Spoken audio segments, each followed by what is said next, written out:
Hello, hello, hello. Welcome this evening to the First Soul Fit Club. I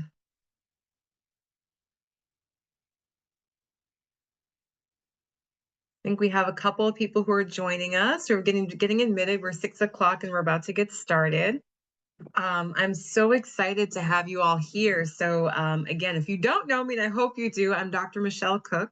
I am the owner of Soul Direct Primary Care, and we are doing our first evening tonight of the Soul Fit Club Wednesday Wellness Series. It's a webinar that we're doing. If you don't know, we launched the Soul Fit Club this month. It's our medical weight loss program. And while the main goal is to help our patients lose weight, it's really about health and wellness. And one of the key components of people who are part of our program is having group support and getting education about health and wellness topics. But one thing I love about this forum is that this is open to everyone. So whether or not you're in our program, every first and third Wednesday of the month, we're going to be meeting together to discuss wellness topics. I will often be presenting the topics, but we may have some guests come in and do some topics with us in the future as well. So if you enjoy this, please stay tuned. We will get started with our presentation for this evening. I will warn you, hopefully you will work with me because I am not a Zoom queen yet, but I'm getting there. I'm getting there. So let me go ahead and share my screen.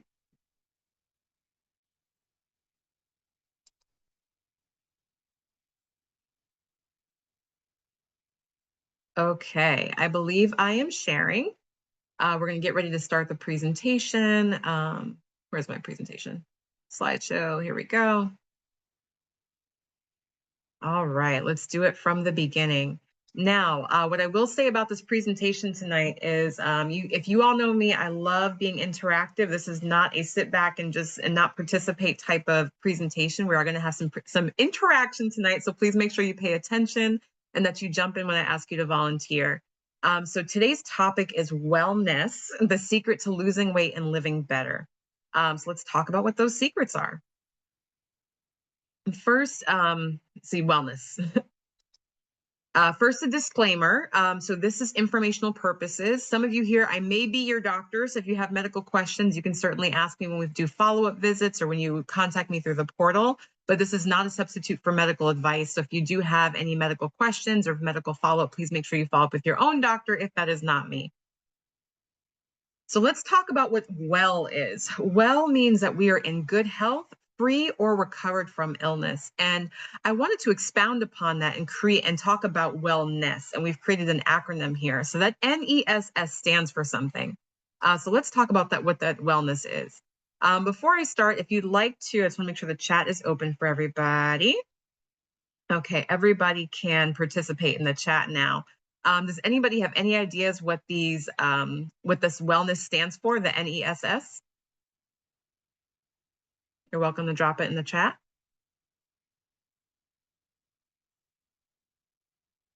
Not seeing anything yet. Maybe you guys are just warming up. That's okay. All right, so let's talk about the first one, nutrition. So nutrition is so crucial for wellness. So now let's note the first N is for nutrition. Do you know what the E might be for? And feel free to drop that in the chat.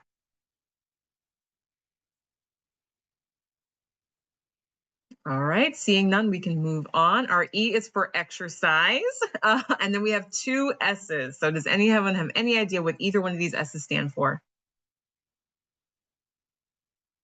Okay, first S is for sleep, and our second S is for stress reduction. These are such important keys to what it means to have overall wellness. So nutrition. One thing I like to say about nutrition is that we are all about moderation, not deprivation. If you know me, this is not about you can never have your favorite foods. You can never enjoy the things that you enjoy. We want to make sure that we're taking our favorite foods with us, but in moderation, especially if it's not the most healthy food. Hopefully along the journey, you're going to find foods that you love that are healthy for you, that you don't have to moderate as much, but it's never about deprivation. I also want to talk to you about a whole food plant forward, or sometimes you'll hear me say plant-based diet. So that's a very crucial part of keeping healthy nutrition. So here's the point where we're going to do a little bit of interaction. So we want to talk about what whole food plant-based is. So I'm going to start with this quiz right here. So we're going to take a quick poll. Let me launch the poll. So which one is whole food plant-based? A, your salad. or B, the burger? So I'm going to launch this quiz, and if you all can participate.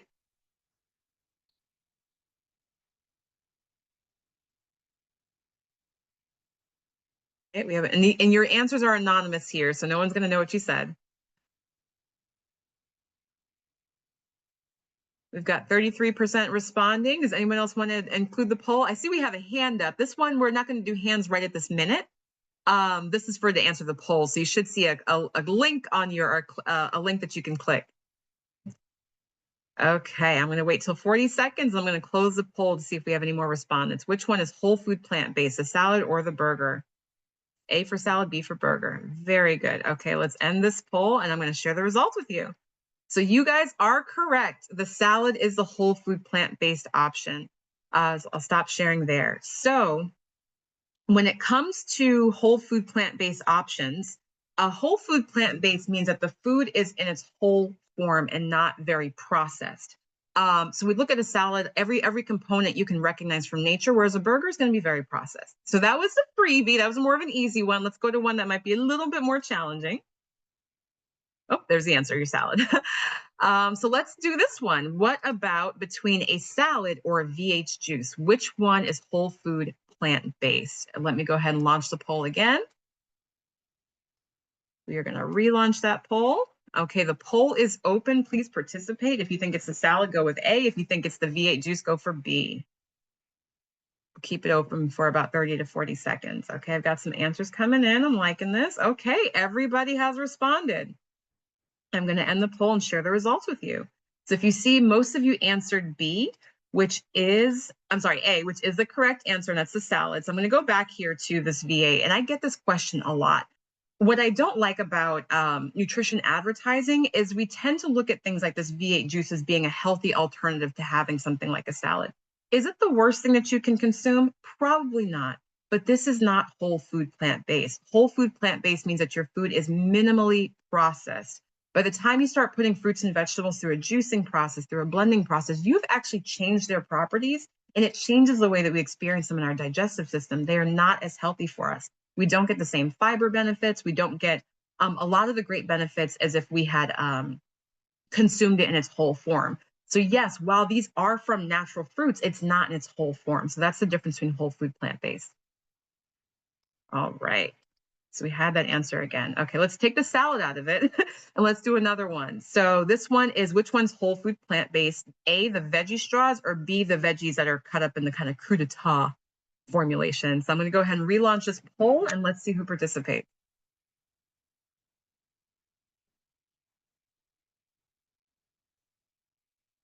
Okay, I've got everybody responded, and within 12 seconds, you all are fast tonight. I love it. Okay, let me show you the results. You all said the veggies. So again, a little bit easy, but we got it here. But again, this begs the point of what's the difference between processed foods and whole foods.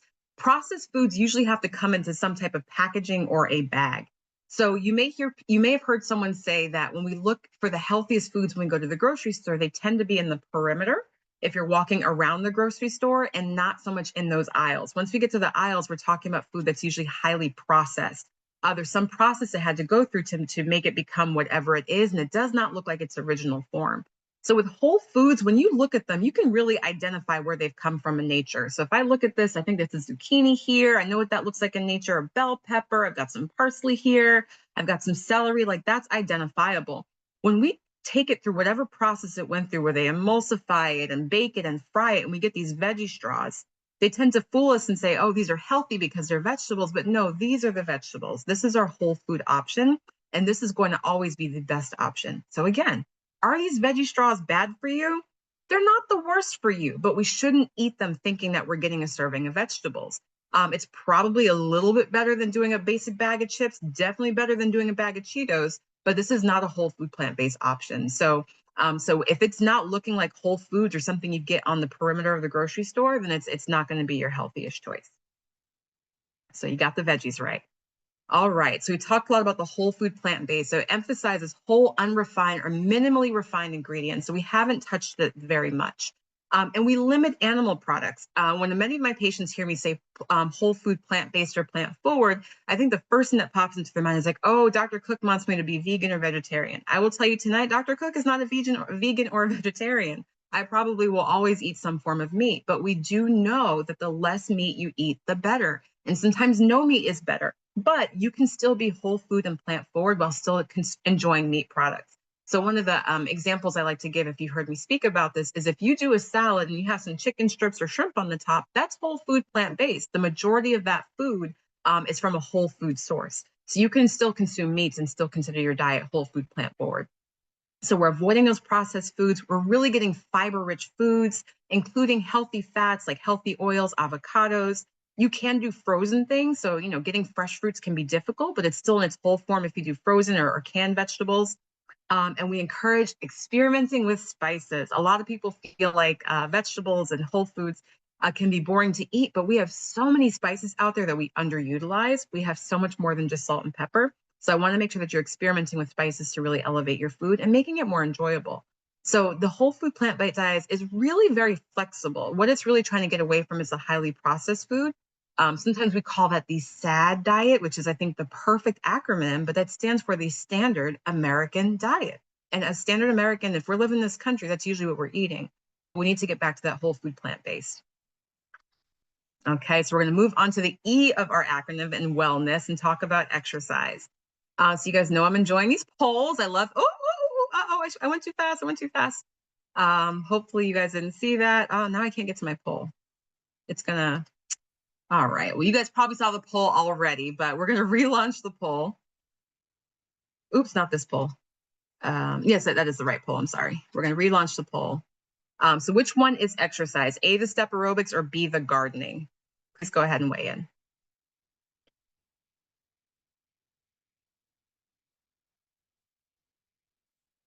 Okay, we've got one answer in. You had a little bit of a head start because I advanced my slides too quickly, but we've got 50% responding. I'm gonna wait for us to get to at least 30 or 40 seconds. All right, we're at 30 seconds. We have 66% responding. I'm going to share the results with you. So 100% of you said that step aerobics is the form of exercise. And you're not wrong, but you're not all the way right. So step aerobics and gardening are both forms of exercise. And I think it's important for us to recognize that. When people hear like you need to do more exercise, one of the first things my patients are doing is like, oh, more exercise. We have these preconceived notions that we got to get into our spandex and go to the gym and exercise. And we can do so much more for exercise. So if you're gardening, if you like to go for a walk, if you clean your home, if you clean your garage, there's so much that qualifies as exercise that we don't think about as traditional exercise. So keeping your body active and in movement is the most important piece. So there's so much you can do. So exercise really is keeping regular and consistent physical activity that can be maintained on a daily basis throughout life. So yes, doing your step aerobics class or your heavy lifting is great for you, but it's not something you can really do daily. Making sure that we're moving our bodies daily, keeping active daily is so important. We're learning that sitting is the new smoking. You may have heard that before. A lot of us are working from home. We're sitting at desk all day for hours on end. And what we've learned is that person that gets up and runs 5 miles every day, then sits at a desk job is not as healthy as the person that works as a construction worker or someone that works as a wait staff member who's on their feet all day and constantly moving. So we do have to make sure that no matter what we're doing, we're staying active, maybe putting some reminders on our phones or our devices to tell us to get up to move around. If you ever come to my office, you may notice I have a standing desk. So I try to get up when I can and not sit down all day. So there's a lot of great things you can do to maintain your activity.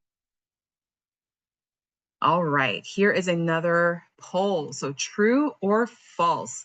Lack of sleep leads to weight gain. So the S in, where the first S was sleep, I should have done a slide leading into that, but we're on this S portion to talk about wellness. So I'm going to go ahead and we're going to do a different poll. I got to get that queued up before I show you guys the answers like I did last time. Oops, doing something wrong here. I'm not pulling up the right poll. Please bear with me for a moment.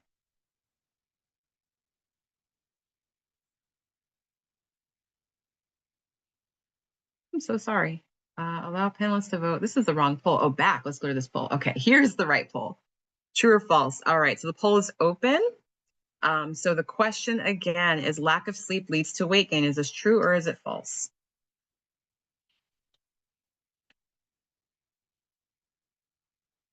Okay, most of you have responded. Let's give it a few more seconds. We'll take it to 30 seconds. We got about 5 seconds left if anybody else wants to respond. All right. The majority of you have responded. So let me share the results. So 71% of you said it's true that lack of sleep can lead to weight gain, and 29% of you said it's false that lack of sleep can lead to weight gain. So let's see what the answer is. I'm going to close out of here. The answer is that this is true. So this is so important. Again, we're talking about weight loss. We're talking about overall wellness. When we are not sleeping, we actually disturb our hormonal balance. We get higher levels of something called ghrelin, and that's the hormone that's the hunger hormone. And then we lower our levels of leptin, which is the satiety hormone. And that means we have more appetite and we don't really feel full. So if you all are like me, and I'm sure many of you are, if you get a really poor night of sleep, it is really hard to control your appetite the next day. For me, I find that I carb crave a lot more. Like when I don't get a lot of sleep, the first thing I want in the morning is like a big bready bagel. That's usually what I start craving when I'm not sleeping, because I just want all these carbs in my system that aren't usually the healthiest carbs for me. They tend to be those more processed carbs. So it really does disturb you hormonally. So ghrelin, just to, and when we're in med school and going through all these medical processes, you learn about all these different proteins and peptides and hormones, and it's hard to remember what they do based on their names. So I'll share with you, when I think about ghrelin, I think about grrr, like hunger. So I know that's the one that makes you hungry. And then leptin is the one that lowers your appetite and makes you feel satisfied. So if you ever hear those words again, you're going to remember Dr. Cook growling, and ghrelin being the one that makes you growl. But also lack of sleep decreases your metabolism. So it does slow it down, and it leads to increased fat storage. So a lot of people, we live in this culture that's hustle, hustle, hustle, go hard, go hard, go hard. I'll sleep when I'm dead. And it's just the wrong way to go about it. Our body needs to sleep in order to have restorative process, restore our hormone balance, and make us healthier. So if you are staying up all night to exercise because you think that's going to help you lose weight, that's actually really going to work against you. Getting quality sleep is so important to making sure that overall you're healthy, and two, that it's helping with your weight loss journey. All right, so we're moving on to the stress portion. Again, I didn't have a cover slide, but we talked about stress being one of the portions of wellness. So stress can cause weight gain. Let's see what the poll says. Let's relaunch that poll. Okay, so stress causes weight gain, true or false?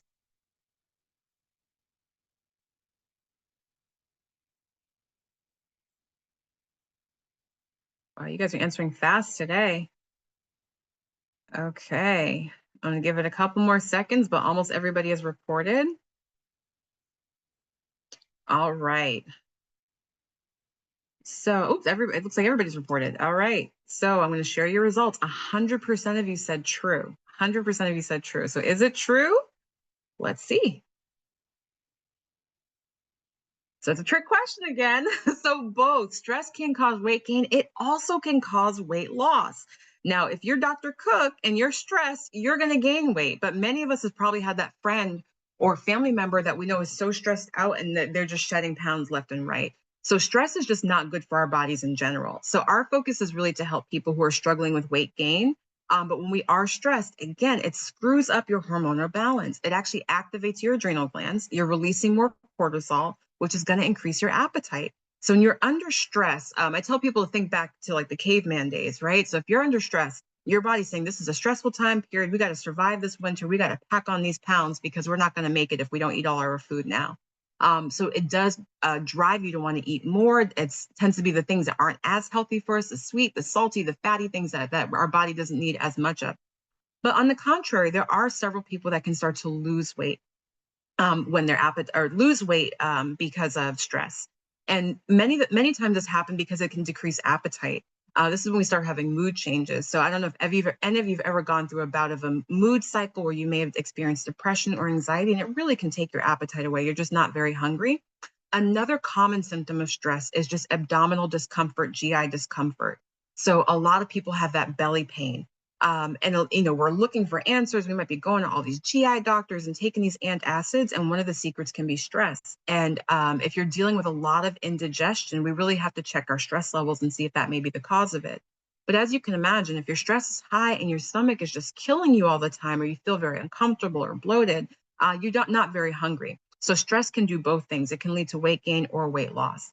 So if you're like me, if you get stressed, you're going to gain, which I can't stand, but weight loss is not good either. This is what we call unhealthy weight loss. So yes, the weight will come off, but it's not coming off in a healthy fashion.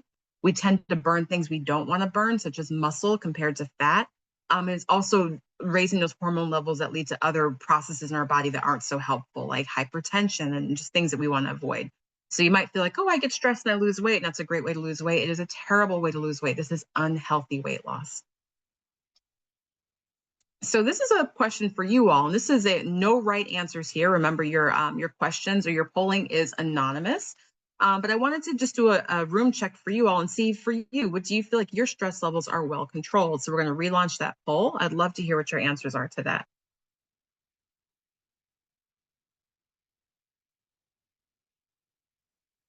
You guys are slower to answer here. We have some participation.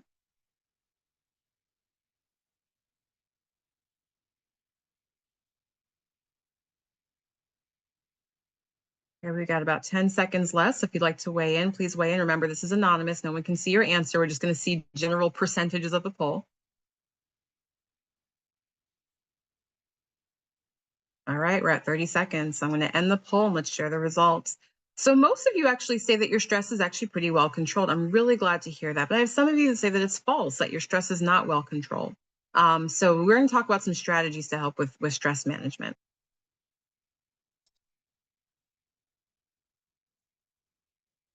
So again, I want to encourage some participation. I would love for you all to talk about how you manage stress. And if you would like to share in the chat, please do so. This is also a time where if you would, let's see, like to raise your hand, I can acknowledge if you'd like to speak to the group about how you work on managing your stress.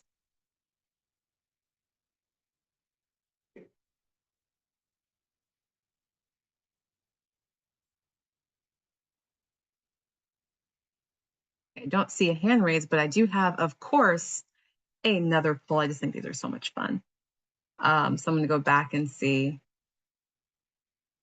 Managing stress. I have a poll for you. So if you don't want to share out loud, these are some of the common ways to manage stress. And I'd love to hear you all weigh in about what is your preferred method. So you can only choose one. Is it exercise, meditation, prayer? Do you phone a friend?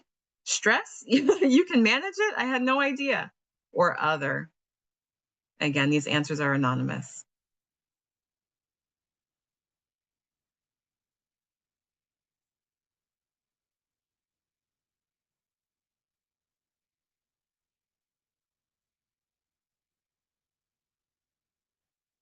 Okay, most of you have responded. I'm going to give it a few more seconds. Okay, we had 100% participation. So let's see what the crowd has said. So I love this. We say 25% of you said use exercise for stress control, and this is one of my favorites. So when you all come to me stressed, one of the first things I'm going to ask you is, are you moving? Are you exercising? Exercise releases endorphins and dopamine that can match the levels of antidepressant medications. So we're learning that when people are dealing with stress, when they're dealing with anxiety, when they're dealing with depression, one of the first things we have to start doing is moving. And I'll tell you, when there's times I just don't feel right and I really can't put a finger on it, that's usually when I tell myself that I just need to go and start moving. So if you ask my husband, I'll always say, gosh, do I need to go for a walk? And I never really want to do it. But when I start asking myself if I need to go for a walk, I know I need to just go for that walk because it means that I'm probably stressed out and I need to start moving again. And just minutes into me moving, I feel a lot better. Next, you all said prayer, and prayer is wonderful. I put prayer and meditation together. They're really very similar in a lot of ways. Prayer tends to be more directed at a higher power. Meditation isn't always directed at a higher power, sometimes directed toward the universe. But there is something amazing about prayer that is very stress relieving. There's this great book that I'm in the middle of right now called Breathe, and it talks about the art of breathing. And there's these certain breathing patterns that actually do reduce your stress levels. It kind of activates that parasympathetic side of our bodies. Parasympathetic is the opposite of fight or flight. We think about that as the sympathetic side. Parasympathetic is rest and digest. And you can breathe your way into that. And we find that when people take on acts of prayer and meditation, they tend to go into those breathing patterns that activate the parasympathetic side. So there is a lot of truth that prayer and meditation can help reduce stress. And then phoning a friend. I think calling for support is always a great idea. Community helps us to decrease stress. When we feel like we're alone and feel like we're lone wolfing it, our stress levels start to go up. And feeling part of something greater than ourselves can be a great way to reduce stress. So I'm glad that you all have some tools that you use. We had a drop in the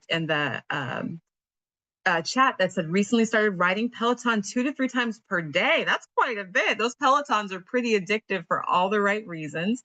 Do we have any other Peloton riders in here? So personally, I'm not crazy about cycling. I just, for some reason, doesn't really work for me. But Peloton, I have access to their other suite of activities. So they have, yoga and they have strength training, and I love their other stuff. And if you've never done a Peloton workout, it's definitely worth it. So thank you for sharing that, Miss White.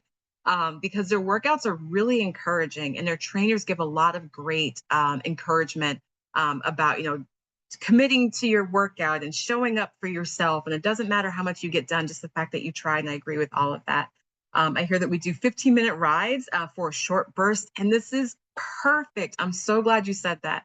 When it comes to exercise and movement, so many of us say that, oh, I need to, if I don't get an hour of exercise, it's not worth it. Or if I don't, if it's not some exorbitant amount of time, that we feel like it's not worth it. But even just 5 minutes of motion means something. So small bursts are wonderful. It's so much better than nothing, but we tend to throw the baby out with the bathwater saying, oh, if I can't do a whole lot, then I'm not going to get any benefit.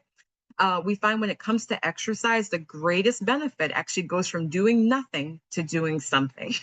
And then when you go from doing something to doing more, your benefits are great, but not as much as just that first hump of doing nothing to doing something. So just do something. So I hope that after this webinar, if you are sitting down, you get 5 minutes to walk in place, maybe walk your block, go up and down the stairs in your house, whatever it is, just that short movement can go a long way. So thank you for sharing with us tonight.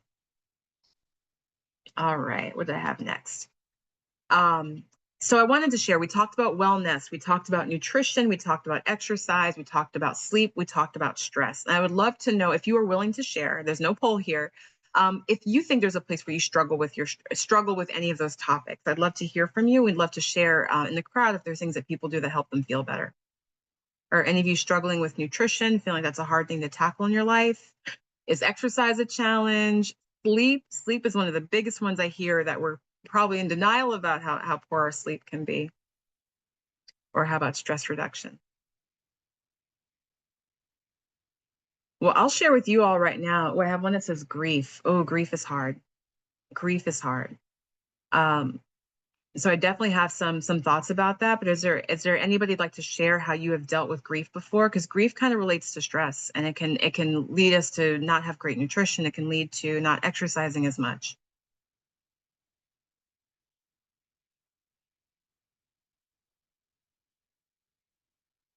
Oh, the person that replied grief did it just to the host. So I'll share that somebody said that they're struggling with grief. And then you don't have to share who that is. But if you do want to share in the chat how you've dealt with grief. While we're waiting for any responses, I do want to share with you, grief is hard. And I tell people, and if you've dealt with grief and talked to me about it, I try to explain this to you. Grief means that your loss was, I don't want to say significant, but it meant that you had something special, right? When we lose something and we grieve, that means that what we had was really beautiful. And life is short, and that's kind of what gives it the beauty to it. And so when you love something and you lose it, like, that grief can be very, very heavy. I also say that grief is a normal response to losing something of value to you. So you may have heard me say before that, if you lost someone and you just don't care about it, or you're just moving on with your life, like, that's a different mental health condition. Like, you shouldn't be able to walk away from something that valuable to you and just act like it meant nothing. So it's a normal human response. It feels horrible. It feels horrible, but it's normal. Another thing I compare it to is like going through surgery. Like, if you go through surgery, there's a painful process that happens. Like, it does not feel good, but it's going to heal. But just like surgery, you might heal with a scar. Like, that memory of what happened is always going to be there, but you will heal, and we do move on from that. So time will help heal those wounds. It doesn't mean it's going to erase them or get rid of them altogether, but there will be some healing involved. We had another response that said, I think it's best to allow yourself to grieve regardless of how long you take. That is exactly right.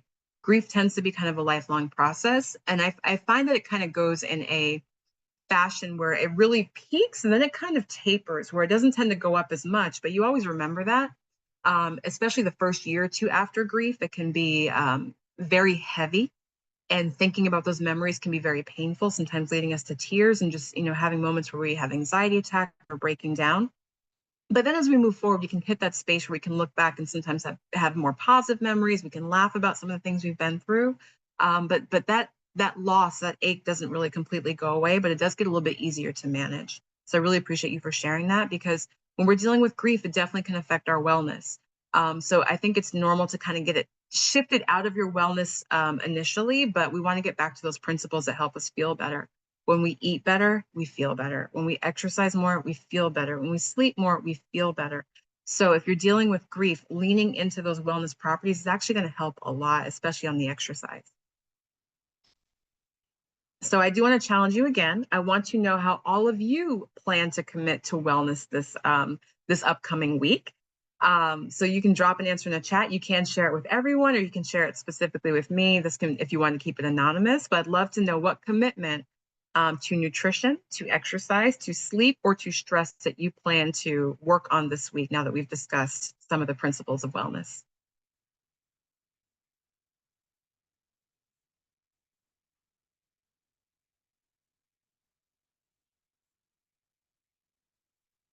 I'm gonna give you guys a little bit more time. Well, I will say what I will commit to. One of the things, as you guys know, if you're following me at all, we're launching a lot of things at Soul right now, and while I'm trying to keep my wellness in check, I've noticed that my exercise has slipped behind more than I want it to be. I try to be very active during my life, just because it makes me feel so much better.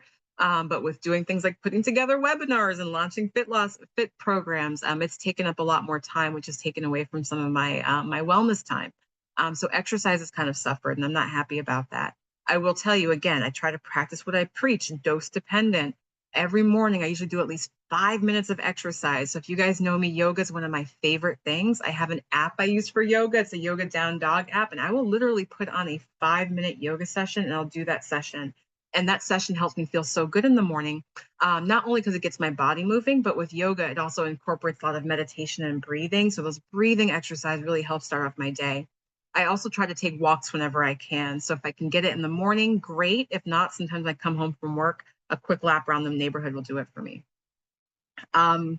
We had Miss Adela say, started making myself get out and walk the neighborhood last week. Always feels better. So yes, neighborhood's a great place to go as long as you feel safe. And sometimes people struggle with safety in the neighborhood, but doing exercise outside makes us feel so much better. So I'll do things inside the home, but going outside, you get that fresh air. If there's sunlight, you get that vitamin D exposure. So there's something about connecting with nature that really helps us feel better. So when I'm trying to be proactive, I actually do my yoga on the porch. We've had cooler mornings lately. I can take my mat out there and I'll go on the porch and do my 5 minutes of yoga. So I hope that all of you are committing to something in your wellness related to nutrition, your exercise, your sleep, or your stress reduction.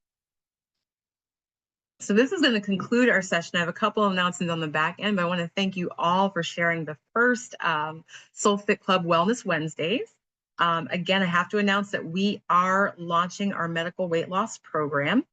And let me see. Our medical weight loss program, it's called the Soul Fit Club, and it's a data-driven medical weight loss program. So it's not just, eat less and move more. We're actually going to do some metabolism testing. We have this very special rest test that we use. It tells us what your true metabolic rate is, which is going to give you a directed nutrition plan. We do VO2 max testing, and I really geek out about this, guys. VO2 max is our best test for exercise function, and it's one of the best tests to tell if we are healthy. People with high VO2 max have less disease, they live longer, they live healthier. And the great thing about VO2 max is you can improve it. So if you come to do your testing and your VO2 max is not where it should be, or if it's below where you should be for your age range, just adding a little bit of exercise, adding some breathing exercises can actually improve it. So I love that I can use a piece of data to show that we're getting healthier. We also do 3D body scanning, and the reason we do this is to look at our body morphology. As we lose weight, we want to lose fat cells. We want to lose body fat, and this can help tell where our body fat percentage is, which is something the scale can't tell us. And if you'd like that to be part of your journey, we can use high-quality medications. Oh, let me go back to that for a moment. So for the month of September, I do want to know that we are running a special. So our program is a 6-month program. In the 6-month program, if you paid in 4 installments, would be $650 a month, but with the 25% off, drops it down to 48,750, which is an incredible deal. You'll get the best value if you do a one lump payment. That's usually $19.95, but it's only $14.95. If you have access to HSA or FSA, it is eligible for that. If I can figure out how to do it, I want to drop a link for you all here. My screen might look a bit different. I put my little link over here somewhere. So you're probably seeing way too much of my screen, but let me give you the link. So what you're seeing here is our link for Soul Fit Club, our link pod that is. So it's going to give you a couple different links here. So this is what you'll see if you follow this link. If you have more questions about the Soul Fit Club, you can book a free consultation. So there's a link above for you to do that. We also are offering everybody a free one-time body scan. So that body scan I mentioned, you can come and get that for free at Soul. And if you're ready to join, go ahead and click this link down here so you can join now and schedule your first appointment. But this is a link where charges will apply. But these first two, if you want to do a free consultation or a free body scan, you can do that free of charge. So to conclude for tonight, we are going to be meeting the first and third Wednesday of every month. So our next meeting is going to be Wednesday, September 16th at 6 p.m. We are talking about Ozempic, Wegovy, and Zepbound. Oh my. So all you've ever wanted to know about weight loss medications. There's a lot of information and misinformation that's floating in the atmosphere. And we want to give you the scoop about all those things and answer all of your questions. So that concludes our presentation for this evening. Before we conclude, I'm back in the crowd. Are there any questions that we have or any comments that you'd like to make before we wrap up for the evening? Ms. Adela, I think you have your hand raised, Ms. Adela. I'm going to select for you to speak if you still have a question. And if you are on mute, you can go ahead and unmute.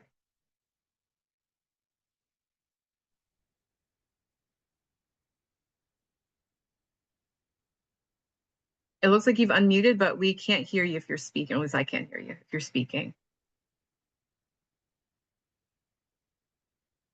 If you can hear Ms. Adela, can you give a thumbs up?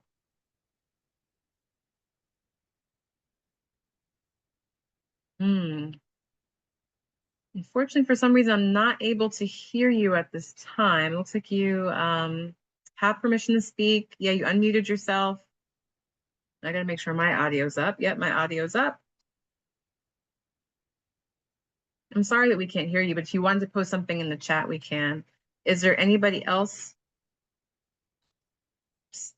Oops, I'm in the wrong format here. I clicked the wrong button. Okay. Anybody else that had a comment for this evening? I'd like to raise their hand. Okay. Well, I want to thank you all so much for joining us for the first, for our first Soul Fit Club Wellness Wednesday. So if you like these topics, I'm glad that you joined us. And if you have suggestions for topics, feel free to drop them in the chat, or you can send them to the office because we want to answer all your questions about health and wellness. But we want this to be a safe space and a supportive space for us to deal with some of our health and wellness journeys. So thank you for joining me tonight. You all have been amazing, and I really appreciate you for participating in the polls. I love to make things interactive and kind of get your thoughts flowing and have you think about these health and wellness topics. So we'll try to keep this interactive in the future. Again, thank you all so much for joining us, and we'll see you on the 18th. Take care.